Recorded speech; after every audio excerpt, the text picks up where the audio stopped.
Ce sont aux niveaux les plus différents de notre engagement dans notre propre réel que la tâche ou la touche de conscience apparaît, qu'il n'y a aucune continuité, aucune homogénéité de la conscience.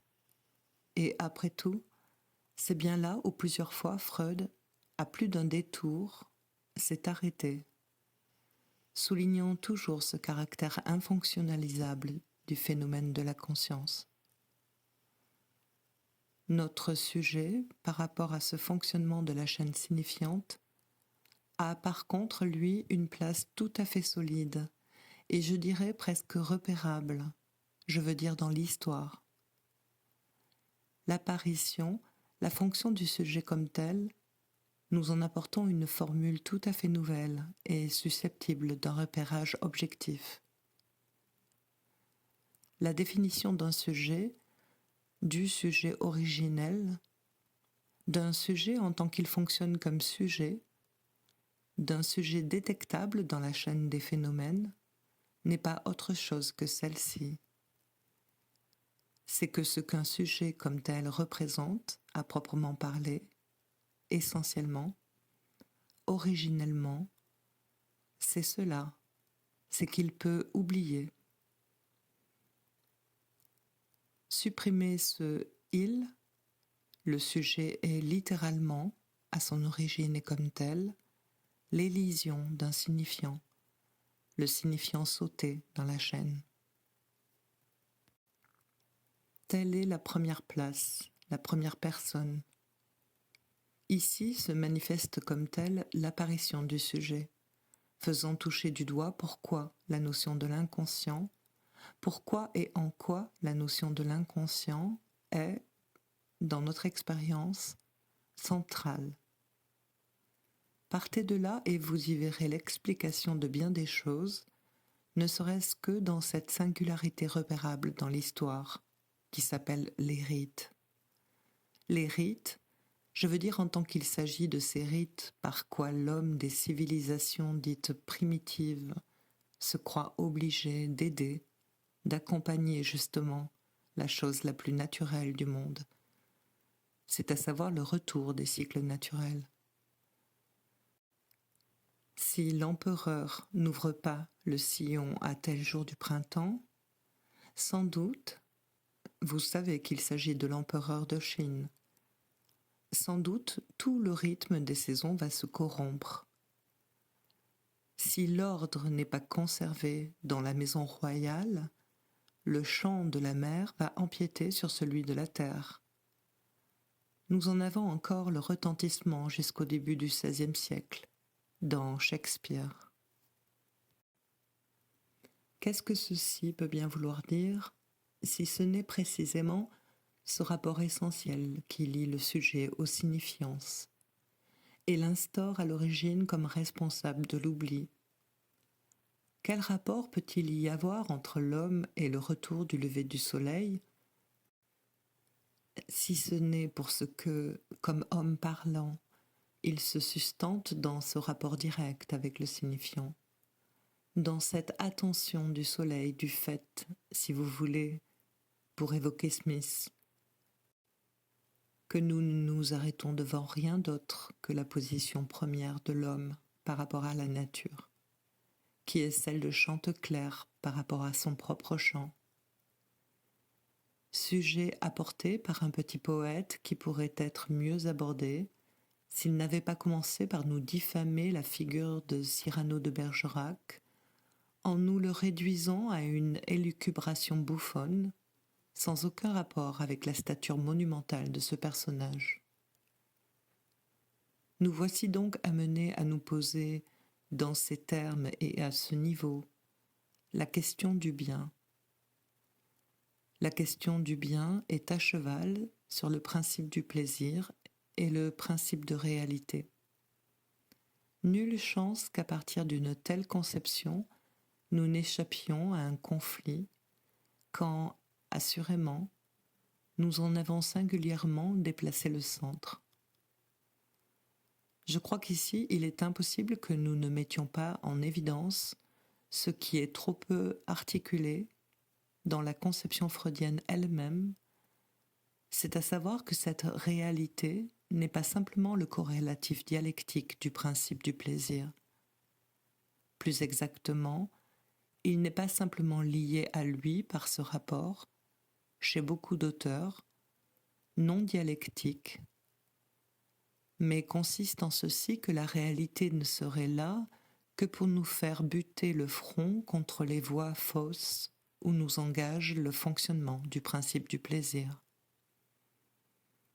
Nous faisons de la réalité avec du plaisir. Cette notion est essentielle. Elle se résume tout entière dans la notion de praxis, au double sens que ce terme a pris dans l'histoire. Comme la dimension éthique à proprement parler, autrement dit l'action en tant qu'elle se suffit, qu'elle n'a pas seulement pour but un ergon, qu'elle s'inscrit dans une energeia, la dimension, d'autre part, fabricatrice, la production ex nihilo dont je vous ai parlé la dernière fois, les deux n'étant pas pour rien subsumables dans le même terme de praxis. J'en arrive donc au niveau de l'éthique. Assurément, c'est là que se pose le problème. Et c'est ici que nous devons tout de suite voir combien il est un peu grossier d'admettre que, dans l'ordre de l'éthique elle-même, tout puisse être ramené, comme trop souvent dans l'élaboration théorique des auteurs analytiques l'ont fait, tout puisse être ramené à la contrainte sociale comme si la façon, le mode sous lequel s'élabore cette contrainte sociale ne posait pas par lui-même un problème pour des gens qui vivent dans la dimension de notre expérience. Comment se fait-il que, depuis le temps, cette contrainte sociale s'exerce? Au nom de quoi s'exercerait-elle? D'une pente collective? Pourquoi, depuis le temps, cette contrainte sociale ne serait-elle pas parvenue à se centrer sur les voies les plus propres à la satisfaction des désirs des individus? J'ai dit des désirs. Est-ce que, devant une assemblée d'analystes, j'ai besoin d'en dire plus pour qu'on y sente la distance qu'il y a de l'organisation des désirs à l'organisation des besoins? Qui sait? Après tout, faut-il peut-être que j'insiste? Après tout, peut-être aurais-je plus de réponses devant une assemblée de collégiens. Eux, au moins, sentiraient tout de suite que l'ordre de l'école n'est pas fait pour leur permettre de se branler dans les meilleures conditions. Je pense tout de même qu'il doit apparaître à des yeux d'analyste ce qui parcourt un certain champ de rêve qu'on appelle à proprement parler, c'est bien cela qui est significatif, le champ de l'utopie. C'est à savoir, prenez comme exemple celui de Fourier, dont la lecture d'ailleurs est une des lectures les plus déridantes qui soient, car c'est justement l'effet de bouffonnerie qui s'en dégage qui doit nous instruire et nous montrer assez à quelle distance nous sommes dans ce qu'on appelle progrès social. De quoi que ce soit qui serait fait dans la fin, je ne dis pas d'ouvrir toutes les écluses, mais simplement de penser à un ordre social quelconque en fonction de la satisfaction des désirs. C'est ceci dont il s'agit pour l'instant, de savoir ce que cela veut dire et si nous pouvons y voir plus clair que d'autres. Nous ne sommes quand même pas les premiers à nous être avancés sur ce chemin.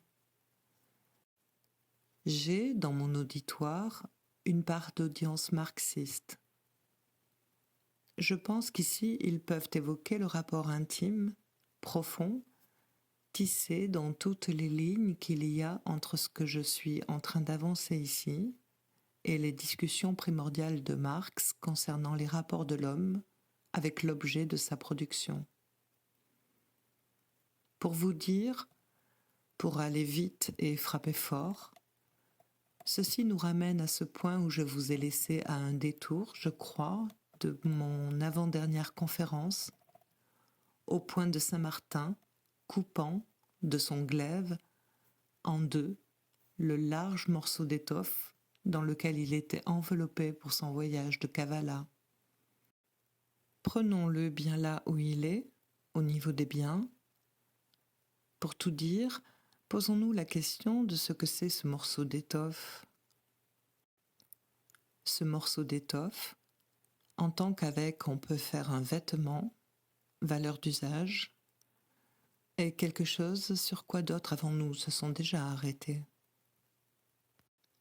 Et vous auriez tort de croire que ce rapport de l'homme avec l'objet de sa production, dans son ressort primordial, soit quelque chose, et même dans Marx, qui a poussé à cet endroit les choses assez loin, soit complètement élucidé.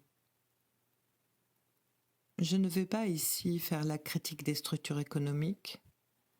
Il m'en est revenu tout de même une bien bonne, une de ces choses que j'aime parce qu'elles ont leur sens, qui, si je puis dire, dans une dimension qu'on touche du doigt souvent et qui est toujours plus ou moins mystifiée, j'aurais fait allusion à mon dernier séminaire, à tel chapitre du dernier livre de Sartre, qui est la critique de la raison dialectique. J'aime beaucoup cela car je vais y faire allusion tout de suite, à ceci près que le point auquel je vais faire allusion concerne 30 pages que j'ai lues pour la première fois dimanche dernier. Sartre, je ne sais pas comment vous parler de l'ensemble de son œuvre, car je n'ai lu que ces 30 pages, mais ces 30 pages sont assez bonnes, je dois dire. Il s'agit précisément des rapports primordiaux de l'homme avec l'objet de ses besoins. Et il me semble que c'est dans ce registre que Sartre entend pousser les choses à leur dernier terme. Si c'est là son entreprise, et s'il la réalise d'une façon exhaustible, l'ouvrage aura assurément son utilité. Ce rapport fondamental, sur le fond, il le définit sur celui de la rareté et il l'accentue comme ce qui fonde, ce qui pose la condition de l'homme comme telle, je veux dire celle qui le fait homme dans son rapport à ses besoins. Voilà quelque chose, me semble-t-il, d'un rapport à une pensée qui vise une entière transparence dialectique, bien obscure comme dernier terme. Je voudrais essayer de reprendre les choses sous une autre perspective, et cette étoffe, rare ou pas, nous montrer que nous y avons peut-être fait passer un petit souffle qui, la faisant flotter, nous permet de la situer d'une façon moins opaque. Sur cette étoffe, les analystes ont pris du champ en essayant de voir ce qu'elle symbolise. Ils nous ont dit qu'elle montrait et qu'elle cachait à la fois. Que le symbolisme du vêtement était un symbolisme valide, sans qu'à aucun moment nous puissions savoir si ce qu'il s'agit de faire avec ce phallus étoffe, c'est de révéler ou d'escamoter. L'ambivalence profonde de toute l'élaboration sur le symbolisme du vêtement, je vous prie d'en prendre la mesure, et comme d'un exercice concernant l'impasse que comporte un certain maniement de la notion de symbole, telle qu'elle a été maniée jusqu'ici dans l'analyse. Je vous prie de toucher du doigt une fois de plus, si vous pouvez mettre la main dessus, dans le numéro 2-3 de l'année 10 de l'International Journal of Psychoanalysis, gros volume qui a été fait en mémoire du 50e anniversaire de Jones, et dans lequel un article de Flugel nous parle de symbolisme des vêtements. Vous y trouverez, encore plus éclatante, presque caricaturalement exagérée, les impasses que dans le dernier numéro paru dans notre revue, où je mets en évidence l'articulation que Jones a faite concernant les symbolismes